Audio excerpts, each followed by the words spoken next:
네, 우리 함께 보는 말씀 이사야 30장 15절에서 22절까지 말씀 보겠습니다. 이사야 30장 15절에서 26절입니다.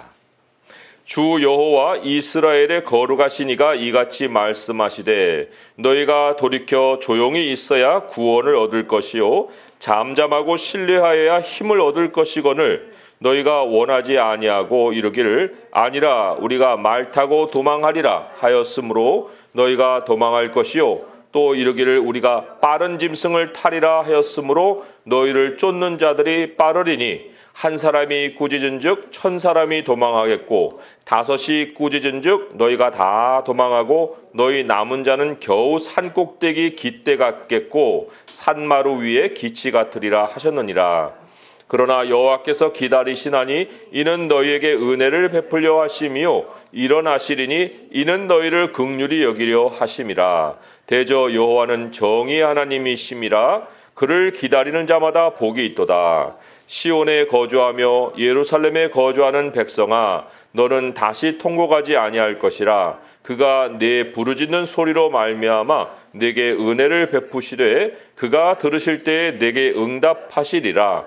주께서 너희에게 환난의 떡과 고생의 물을 주시나 내 스승은 다시 숨기지 아니하시리니 내 눈이 내 스승을 볼 것이며 너희가 오른쪽으로 치우치든지 왼쪽으로 치우치든지 내 뒤에서 말소리가 내 귀에 들려 이르기를 이것이 바른 길이니 너희는 이리로 가라 할 것이며 또 너희가 너희 조각한 우상에 입힌 은과 부어 만든 우상에 올린 금을 더럽게 하여 불결한 물건을 던짐같이 던지며 이르기를 나가라 하리라. 네가 땅에 뿌린 종자에 주께서 비를 주사 땅이 먹을 것을 내며 곡식이 풍성하고 기름지게 하실 것이며 그날에 네 가축이 광활한 목장에서 먹을 것이요 밭 가는 소와 어린 나귀도 키와 쇠스랑으로 까부르고 맛있게 한 먹이를 먹을 것이며 크게 살육하는 날 망대가 무너질 때에 고산마다 줄령마다 그 위에 개울과 시냇물이 흐를 것이며 여호와께서 자기 백성의 상처를 싸매시며 그들의 맞은 자리를 고치시는 날에는 달빛은 햇빛 같겠고 햇빛은 7배가 되어 7날의 빛과 같으리라. 아멘. 네, 오늘 말씀에 여러 가지 메시지가 담겨 있어요. 그런데 오늘 말씀을 잘 요약해 주는 시편이 있습니다. 그래서 그 시편을 먼저 또 읽고 오늘 본문으로 돌아올게요. 시편 127편입니다. 시편 127편 1절에서 2절의 말씀. 자, 무엇을 얘기하는가 하는 걸 좀 주목해 보세요. 시편 127편 1절에서 2절의 말씀. 그 말씀이 오늘 이사야 말씀을 잘 요약해 주고 있는 메시지이기도 합니다. 자, 127편 1절 2절 읽어보겠습니다. 시작. 여호와께서 집을 세우지 아니하시면 세우는 자의 수고가 헛되며 여호와께서 성을 지키지 아니하시면 파수꾼의 깨어있음이 헛되도다. 너희가 일찍이 일어나고 늦게 누우며 수고의 떡을 먹음이 헛되도다. 그러므로 여호와께서 그의 사랑하시는 자에게는 잠을 주시는도다. 네, 무엇을 얘기하고 있습니까? 하나님을 신뢰하고 살면 하나님이 쉼을 주신다. 그 메시지죠. 그런데 사람들은 그 1절과 2절의 초반부까지 보면은 인간 승리를 맛보려고 해요. 일찍 일어나고 늦게 누우고 수고의 떡을 먹는 이것이 바로 성공을 향한 삶이죠. 인간 승리를 추구하는 거라고 할 수가 있습니다. 하나님이 제시하시는 인생길은 사실 쉬워요. 쉬운데 그것이 쉬운 것인데도 사람들은 오히려 하나님의 것을 받아들이기를 어려워해요. 참 이상하죠? 왜 그럴까요? 그게 세상 사람이면 모르는데 이게 하나님 백성의 경우거든요. 하나님 백성이면 당연히 하나님이 제시하시는 쉬운 길로 갈 것 같은데 그렇지 않아요. 스스로가 어려운 길을 택해요. 참 어리석죠? 도대체 어떤 길을 택하기에 어리석다고 할까? 이제 그 말씀, 시편의 말씀을 우리가 딱 메시지를 알았으니 오늘 이제 본문으로 돌아오게 되면 본문에 오늘 15절부터 읽었어요. 그런데 그 배경이 되는 것은 앞에서부터예요. 앞에서부터. 배경을 다 읽지는 않았습니다. 제가 찝어드리는 것만 좀 보시면은 2절의 말씀에 이런 말씀이 있어요. 30편 2절에 그들이 바로의 세력 안에서 스스로 강하려 하며 애굽의 그늘에 피하려 하여 애굽으로 내려갔을 때 나의 입에 묻지 아니하였도다. 사람들이 오히려 선택하는 것은 바로의 세력이에요. 큰 세력 안에서 자기의 길을 성공하게 만들고 싶어 하는 거죠. 예를 들면 이런 거예요. 하나님이 나에게 맡기신 달란트라는 게 있잖아요. 어떤 사람은 1달란트, 어떤 사람은 2달란트, 뭐 5달란트. 그런데 그게 다 분량은 다르지만 사실 시작에서는 그게 얼마 안 되는 것일 수 있거든요. 그런데 사람들은 그 하나님이 주어주신 달란트를 별로 그렇게 중요하게 생각 안 하는 거예요. 그건 내려놓는 거예요. 하나님이 무슨 사명, 나는 사명 같은 거 어려워. 나는 하나님 사람, 그 사명은 어떤 특별한 사람들만 하는 거고 나는 사명과는 상관없이 그냥 내가 살고 싶어 하고 꿈을 어디다 두느냐. 젊은 사람들 특별히 취업 준비할 때 대기업에다가 자기의 인생 목표를 거는 거죠. 이런 거예요. 예를 들면 사실 대기업에 들어가는 게 그것도 쉬운 일은 아니에요. 굉장히 그것도 어려운 일이거든요. 오히려 더 어려운 일을 택하는 거예요. 여기 애굽으로 내려가는 여정이 쉬울까요? 아닐까요? 6절의 말씀, 이사야 30편 6절의 말씀 같이 또 읽어볼까요? 시작. 네겝 집승들에 관한 경고라. 사신들이 그들의 재물을 어린 나귀 등에 싣고 그들의 보물을 낙타 안장에 얹고 암사자와 수사자와 독사와 및 날아다니는 불뱀이 나오는 위험하고 곤고한 땅을 지나 자기에게 무익한 민족에로 갔다. 여기 네겝이 이스라엘 남쪽 지역이거든요. 그 남쪽 지역으로 내려가면 사막이 펼쳐져요. 그 사막을 지나야 그 애굽이 나오는데 거기에 보면은 수사자, 암사자, 독사, 불뱀 이런 거 다 이제 뚫고 지나가야 되는 거예요. 그런데 결국에는 어떻게 됩니까? 내가 뚫고 지나가서 만난 그 애굽이 나에게 도움이 될까요? 7절에 보면 애굽의 도움은 헛되고 무익하니라. 그러므로 내가 애굽을 가만히 앉은 나합이라 일컬었느니라. 무슨 얘기예요? 대기업이 나의 인생을 성공시켜줄 걸 생각하고 대기업에 이제 입사를 했습니다. 그런데 뭐 해주는 게 없다는 거예요. 밖에서 볼 때는 존재가 너무너무 커 보였어요. 그런데 바로에게 정작 딱 가보니까 나올 것이 없어요. 나올 것이 없다고요. 대기업에 딱 들어갔는데 거기서 막 내 등골을 빼먹지 내게 뭔가 이렇게 이루어지는 이런 것들이 없더라. 그냥 가만히 앉은 나비더라.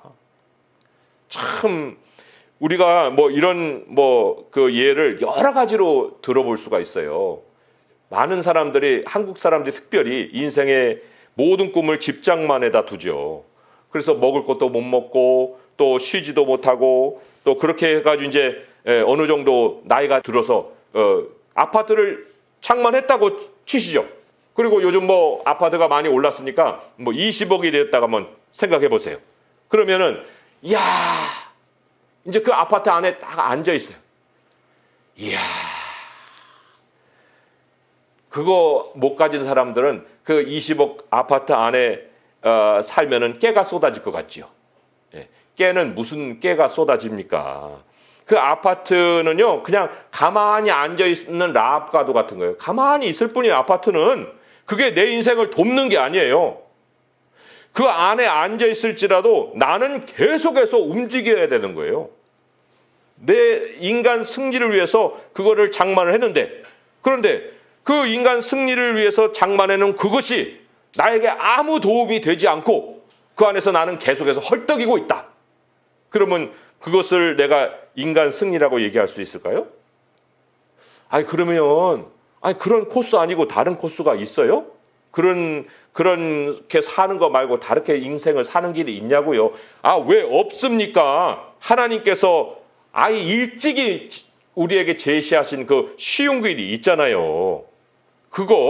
그것을 우리에게 알려주셨는데 왜 그것은 마다하고 그 일찍이 일하고 늦게 눕고 수고의 떡을 먹고 왜 그런 불행으로 자기를 몰아갔냐 그런 얘기죠. 하나님이 일찌감치 알려주시는 그 행복의 길이 있거든요. 그리고 그 행복의 길을 어려서부터 익히면 그 아이가 어려서부터 쉼을 가지고 또 자신의 인생을 하나님이 뜻하신 대로 잘 이끌어갈 건데, 그런데 이 어른들이 애들 인생부터 막 몰아붙이는 거예요.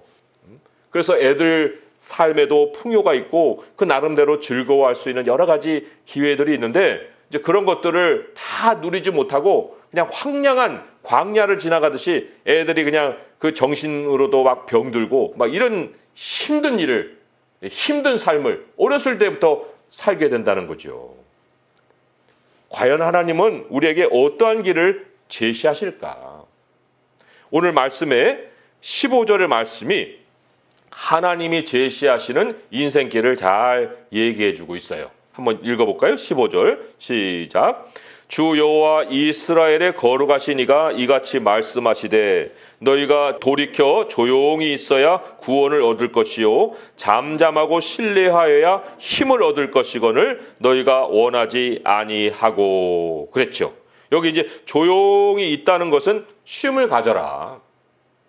여기 돌이킨다는 건 이제 떠난 사람들을 얘기해서 돌아와라 그런 얘기거든요. 근데 돌아와서 어떤 삶을 사느냐 하니까 조용히 살아라.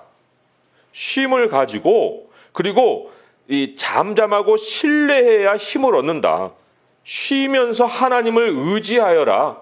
그게 하나님이 내세우신 살 길이에요. 하나님이 말씀하신 인생을 사는 쉬운 길이라는 거예요. 그런데 사람들은 그거 원했어요? 너희가 원하지 않고 어떻게 했습니까? 16절에 보니까 우리가 말 타고 도망하리라. 말 타고 도망하는데 그 말이 어떤 말이에요? 빠른 짐승을 타리라 그랬죠. 빠른 짐승. 무조건 속성 코스로 가야 되는 거예요. 그래서 아까 대기업을 제가 예를 들었지만 대기업 정도가 아니죠. 요즘은 뭐 빨리 부자가 되고 싶어 했고 코인에다가 투자를 엄청 많이 하죠. 젊은 애들이 코인 투자에 뭐 주식에는 상한가 종목이 어딘가 막 해가지고 그 문자에 속아가지고 또 사기도 당하고 그런 일만 있는 것이 아니죠. 뭐 부동산 개발하는 곳이 어디냐 해가지고 막 투기 지역으로 묶이기 전까지 그냥 투기를 하죠. 이 사람들이 그러니까 이 빠른 짐승을 지금도 타고 살고 있는 거예요. 그게 잘 될까요? 어떻습니까? 잘 되면 좋겠죠. 그런데 그렇지 않죠. 17절의 말씀이 잘 된 것을 보여줍니까? 한 사람이 꾸짖은 즉 1000사람이 도망하겠고 5이 꾸짖은 즉 너희가 다 도망하고 너희 남은 자는 겨우 산꼭대기 깃대 같겠다. 겨우 산꼭대기 그냥 그 헝겊대기 만들어 놓은 그 깃대 같다고 그렇게 얘기하잖아요. 제가 이번 주 월요일 날 시찰에 갔잖아요. 목사님들하고 얘기하는데 그 목사님 중에 한 분이 그 얘기를 하는 거예요. 어떤 청년이 1000만 원 이상 11조를 했다는 거예요. 그래서 아니 청년인데 왜 이렇게 큰 돈을 11조를 했어? 하고 이제 좀 만나서 얘기를 하려고 만나서 얘기를 했답니다. 그랬더니 그 청년이 뭐라고 했냐면 목사님 정말 제가 가슴 아픈 일이 있습니다. 2주 전만 해도 제 통장에 70억이 있었어요. 그런데 그 루나 코인 아시죠? 요즘 뭐 테라 코인, 루나 코인 70억이 있었는데 하루아침에 휴지 조각이 됐다는 거예요. 그나마 그 70억 있을 때 1억 4천만 원을 얻다가 좀 다른 데 옮겨놨대요. 그런데 막 이제 70억이 폭락해갖고 몇백만 원 됐잖아요. 그러니까 정신이 혼미해져갖고 생각을 못하다가 그 1억 4천 딴 데다가 그 옮겨놓은 거 그거를 생각나갖고 거기에서 그래도 내가 여기서 11조를 해야지. 그래가지고 낸 돈이 그 11조인 거예요. 그러면 아니 애당초 그 70억 있을 때 낼 수 있는 돈하고 1,400만 하고 비교하면 어떻게 되겠습니까? 근데 그게 현실이라는 거예요. 그게 그 사람만의 현실이 아니거든요. 이게 실제 일어난 일이고 이러한 일들이 빠른 짐승 탄 사람들에게는 얼마든지 생기는 거예요. 그러니까 겨우 산꼭대기에 깃대 같겠다. 아니 과열된 아파트 값 그냥 있을까요? 천만에요. 과열된 아파트 가격 그거 반드시 떨어지게 돼 있어요. 그리고 그것도 부지런하게 이렇게 자기가 경영해서 얻은 보금자리가 아니고 빠른 짐승을 올라탄 사람이면은 그 추락하는 가운데 고통이 이만저만이 아닐 수가 있는 거예요. 여기 왜 한 사람이 꾸짖었는데 왜 1000사람이 도망가요? 이게 공포예요, 공포. 투매 심리는 공포에서 나오는 거거든요. 그러니까 이런 상황을 하나님은 이미 우리에게 말씀을 통해서 예견해 주셨습니다. 과연 나는 여기서 예외라고 얘기할 수 있을까요? 예외라고 얘기할 수 있으려면 지금까지 살아온 삶이 하나님께로부터 인정을 받아야 돼요. 야, 너 부지런하게 삶을 경영했구나 하고 하나님이 인정을 해주셔야지, 빠른 짐승 등에 타고 있는 사람들은요 절대로 나는 예외라고 못합니다. 말씀은 말씀대로 이렇게 이루어지게 돼 있어요. 그러니까 이제라도 하나님이 제시하시는 인생길로 돌아와야죠. 하나님이 제시하시는 인생길은 늦었다고 할 때는 없는 거예요. 지혜를 가질 수 있는 그때는 항상 오늘이고, 하나님께 돌아올 수 있는 날은 항상 우리 앞에 있습니다. 지금이에요, 지금. 하나님이 이제 돌아오라 할 때 우리에게 아까 15절 말씀을 읽어주셨는데, 특별히 18절의 말씀의 마지막쯤에서 이렇게 얘기하시죠. 그를 기다리는 자마다 복이 있다 그랬어요. 그를 기다리는 자마다. 그러니까 하나님은 우리를 어떤 모습으로 돌아오길 원하시느냐? 기다리는 모습으로 돌아오길 원하세요. 하나님은 기다려주십니다. 여호와께서 기다리시나니 너에게 이미 은혜 베풀기를 다 준비하고 계신다. 그리고 돌아오면 일어나시리니 너희를 긍휼히 여길 것이다. 하나님은 정의의 하나님이에요. 그런 속성 코스로 불의로 뭐 수단 방법 안 가리고 그 돈 버는 거기에는 하나님 역사 안 하십니다. 하나님은 정의의 하나님이시기 때문에 그를 기다리는 자마다 복이 있다는 거예요. 그러면 기다리는 것이 무엇이냐? 오늘 이제 메시지가 거기에 대해서 더 깊이 우리에게 얘기를 해주고 있습니다. 자, 힌트는 19절의 말씀에 있어요. 19절의 말씀 읽어볼게요. 시작. 시온에 거주하며 예루살렘에 거주하는 백성아, 너는 다시 통곡하지 아니할 것이라. 그가 네 부르짖는 소리로 말미암아 네게 은혜를 베푸시되 그가 들으실 때에 네게 응답하시리라. 네, 남들은 다 애굽으로 내려가는데 이 사람들은 다시 시온으로 돌아와요. 시온에 거주하며 예루살렘에 거주하는 백성아 그랬지요. 세상을 쫓다가 다시 교회로 돌아오는 거예요. 네, 세상에 이 큰 세력을 등에 업고 성공을 추구하다가 하나님이 계시는 삶의 자리로 돌아오는 거예요. 그리고 뭐 여러 가지 정보를 통해서 뭐 성공을 추구하려고 했던 그런 삶에서 기도의 자리로 돌아오는 거예요. 통곡하고 우는 백성이라고 말씀을 하잖아요. 이게 하나님을 의지하겠다고 지금 기도하고 있는 이 모습을 여기서 그렇게 말하고 있는 거예요. 참 이 처음부터 이랬으면 얼마나 좋았을까요? 처음부터 교회 안에서 정말 하나님이 주시는 생명 양식을 먹고 하루하루의 삶을 끌어갔으면 얼마나 참 복된 삶을 누려갔을 텐데, 그러지 아니하고 뛰쳐나갔다가 결국은 돌아오는 것이 시온이고 예루살렘이더라, 이 말씀이죠.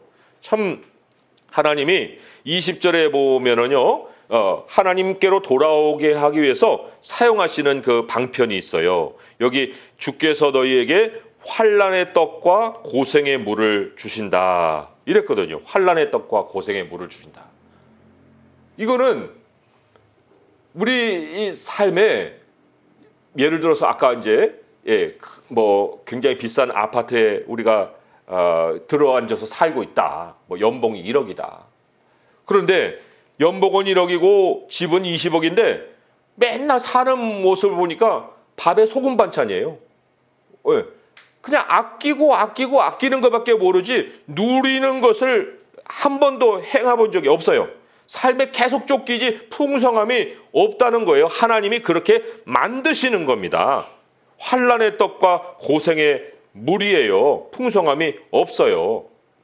자, 20대에서 50대까지 돈을 위해서 이제 열심히 수고를 했어요. 그리고는 머릿속에 생각이 60대 이후로는 내게 20대 같은 삶이, 젊음이 펼쳐질 거야. 뭐 이런 생각을 하겠죠. 그렇지만 청춘은 청춘이고 노년은 노년인 거예요. 무슨 노년에 청춘이 돌아옵니까? 그런 일은 있을 수가 없어요. 내가 돈을 위해서 희생한 것이 나의 돈이고, 내가 돈을 위해서 희생한 것이 나의 가족이고, 또 심지어 돈을 위해서 희생한 것이 나의 신앙이면 돈 번 후에 젊음 떠나가 버린다. 돈 번 후에 나의 가족 떠나가 버려요. 이 돈 번 후에 영혼 다 병들어 버립니다. 그걸 어떻게 우리가 다시 회복을 할 거예요? 그런데 하나님이 말씀하시기를, 그러나 지금이라도 돌아오면, 내가 너를 기다렸으니 지금이라도 돌아오면 너의 인생에서 잃어버릴 것이 없게 해주겠다. 말씀을 하시는 거예요. 자, 하나님께 돌아오게 되면 돌아온 표시가 나고 삶의 변화가 있습니다. 이 변화를 오늘 우리가 잘 주목해야 돼요. 야, 이게 바로 하나님을 기다리는, 교회로 돌아와서 하나님을 기다리면서 사는 삶에 주시는 축복이구나. 세 가지예요. 첫 번째, 20절의 말씀 같이 읽어볼게요. 시작. 주께서 너에게 환난의 떡과 고생의 물을 주시나 내 스승은 다시 숨기지 아니하시리니 내 눈이 내 스승을 볼 것이다. 그랬어요. 나의 눈앞의 스승이죠. 나의 눈앞의 스승. 내가 전에는 앞에 아무것도 내가 주목하지 않았던 그 스승인데 지금은 눈앞에 스승이 계셔요. 그 스승이 누구예요? 바로 우리 주 예수 그리스도시죠. 예수 그리스도의 이름을 부르는 거, 그것을 하나님이 시작하게 해주시겠다. 마태복음 23장에 보시면은 거기에 이런 경고가 있어요. 마태복음 23장 8절에서 10절을 또 읽어볼게요. 그러나 너희는 랍비라 칭함을 받지 말라. 너희 선생은 하나요? 너희는 다 형제니라. 땅에 있는 자를 아버지라 하지 말라. 너희 아버지는 한 분이시니 곧 하늘에 계신 이시니라. 또한 지도자라 칭함을 받지 말라. 너희의 지도자는 한 분이시니 곧 그리스도시니라. 이게 우리에게 정립이 되지 않으면요, 어느 순간부터 내 선생은 사람으로 바뀌어 있어요.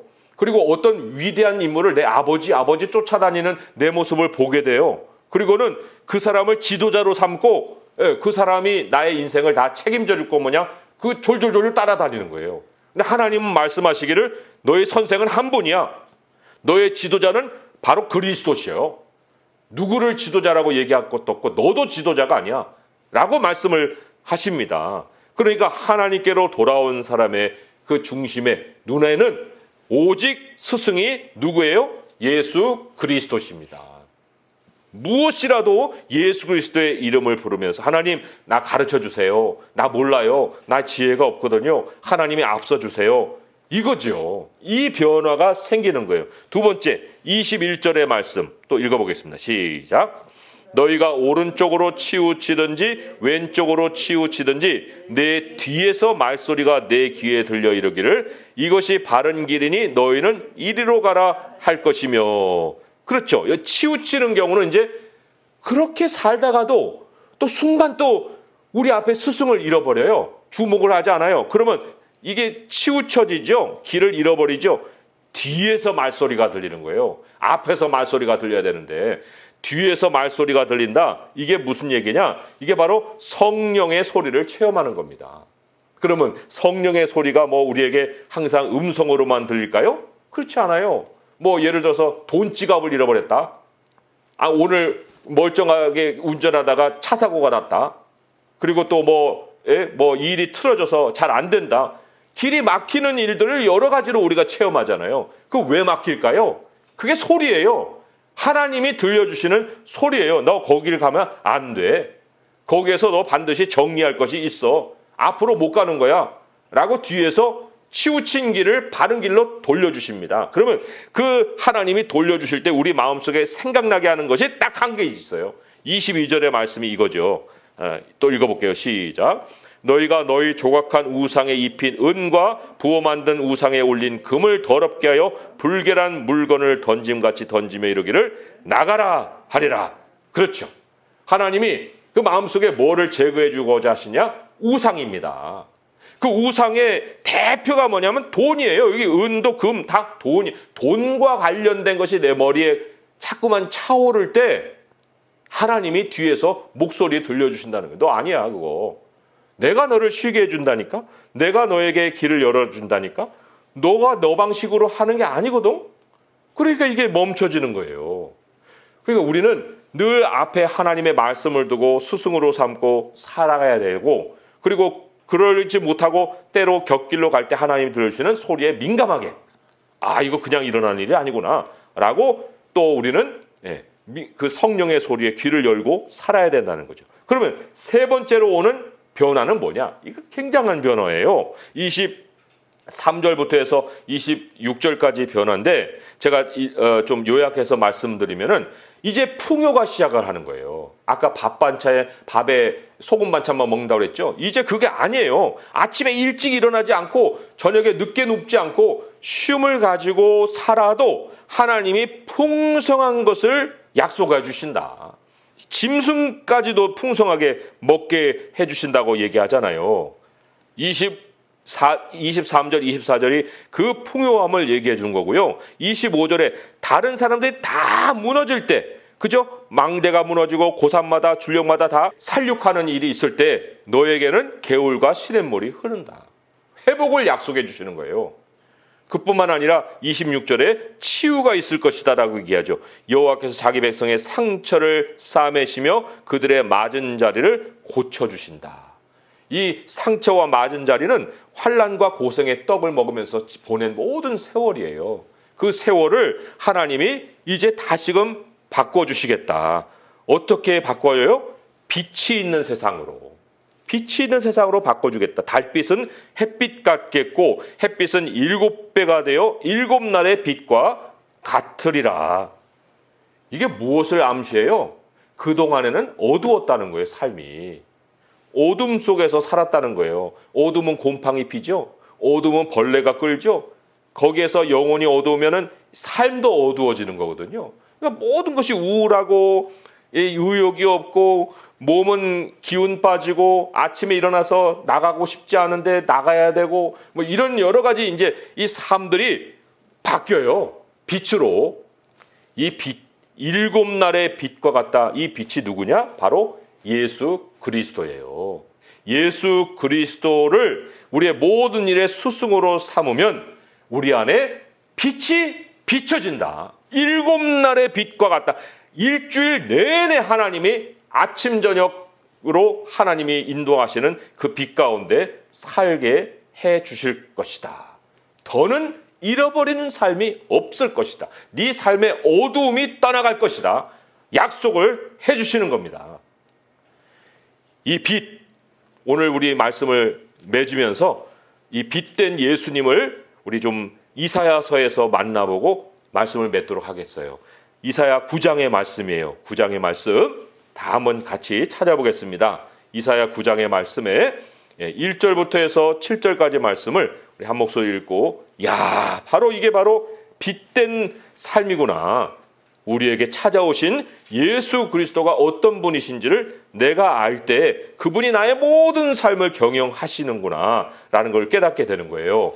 이사야 9장 1절에서 7절까지 말씀 우리 또박또박 한 목소리로 같이 한번 읽어보겠습니다. 시작.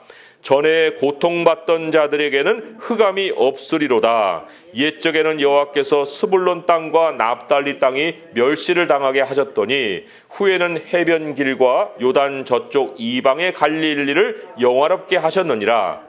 흑암에 행하던 백성이 큰 빛을 보고 사망의 그늘진 땅에 거주하던 자에게 빛이 비치도다. 주께서 이 나라를 창성하게 하시며 그 즐거움을 더하게 하셨으므로 추수하는 즐거움과 탈취물을 나눌 때의 즐거움같이 그들이 주 앞에서 즐거워하오니 이는 그들이 무겁게 맨 멍에와 그들의 어깨의 채찍과 그 압제자의 막대기를 주께서 꺾으시되 미디안의 날과 같이 하셨음이니이다. 어지러이 싸우는 군인들의 신과 피 묻은 겉옷이 불에 섭같이 살라지리니 이는 한 아기가 우리에게 낳고 한 아들을 우리에게 주신 바 되었는데 그의 어깨에는 정사를 메었고 그의 이름은 기묘자라 모사라 전능하신 하나님이라 영존하시는 아버지라 평강의 왕이라 할 것임이라. 그 정사와 평강의 더함이 무궁하며 또 다윗의 왕자와 그의 나라에 군림하여 그 나라를 굳게 세우고 지금 이후로 영원히 정의와 공의로 그것을 보존하실 것이라. 만군의 여호와의 열심히 이를 이루시리라. 아멘. 예수 그리스도 안에 있는 우리의 인생에 하나님의 열심이 있습니다. 그 하나님의 열심이 우리를 행복으로 인도하십니다. 예수 안에 있는 우리의 삶을 쉬게 하시고 풍요롭게 하시는 하나님의 은혜가 있는 거예요. 오늘 이 말씀을 꼭 기억하시고 이제 주님 앞에서 기다리고 하나님의 몸된 교회와 함께 동행하고 그 안에서 울부짖고 하나님께 기도함으로 하나님이 부어주시는 풍요와 회복과 그리고 하나님이 빛된 삶으로 우리의 삶을 비춰주시는 축복을 누리는 성도 될 수 있기를 주님의 이름으로 축원드립니다. 기도하겠습니다. 하나님 아버지 감사합니다.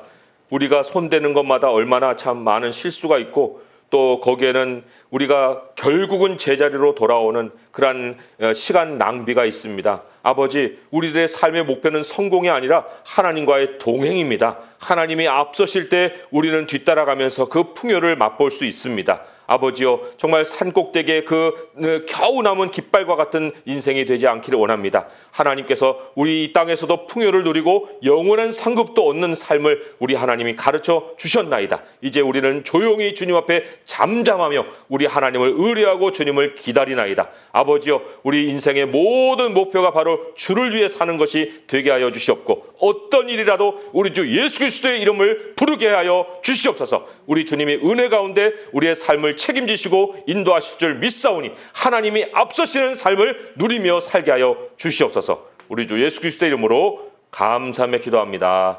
아멘.